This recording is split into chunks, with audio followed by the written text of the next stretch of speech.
Ito. Ito yung pagto eh. Oh. Ito yung ipasok mo doon. Itong Ito yung magpipili ipasok mo doon. dyan. Oh. Yan ang magpapatay rito. Pag nag-on to, patay yan. Kaya ang input niya ipasok mo dito.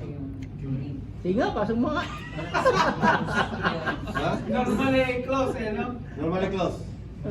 Kasi pag umanda to, patay yun. Oh, yun. Oh, tama. Oh. Yun na lang yung condition. Oh, yun na lang yung ano yung iba. Wala nang iba. Saan pa ba? Ganon din. Ganon din. Then patay. Try natin. Oh, sige, try nyo.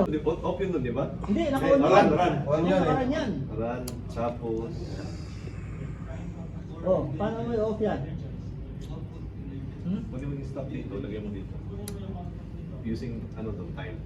Timer. Hindi, kasi ito nga yung run nga. Ito nga yung run eh. Ibig sabihin, huwag kang magkukonsentrate dito kasi ito time delay yan. Ito na to. Dapat ito, ma-off niya to. So, ibig sabihin, magpapasok ka pa isa pang run dito para ma-off niya to. Saka pa.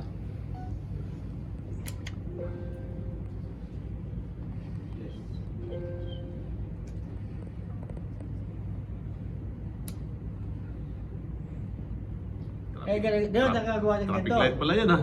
Gerald, ang gusto kong mangyari dyan ngayon, pagtakbo ng pump dito, ay tumatakbo to, no? Pag tumakbo ito, patay ito. Pag tumakbo ito, patay ito. Di ba? Okay. Pala, Oh, tapos yan, pag tumakbo ito, 40 seconds, patay lahat.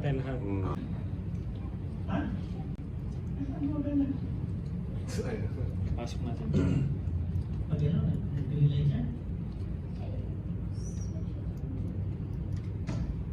Okay. Internet. Oh. Ibig sabihin, pag internet, anong kailangan natin? Para mag-communicate. IP address. Oh, yun. Kaya ito, may IP address. Hindi ko nga alam ang IP address ito. Ano, di ba may IP? 192.168.1.5. Saan mo makikita yun dito? Saan mo makikita?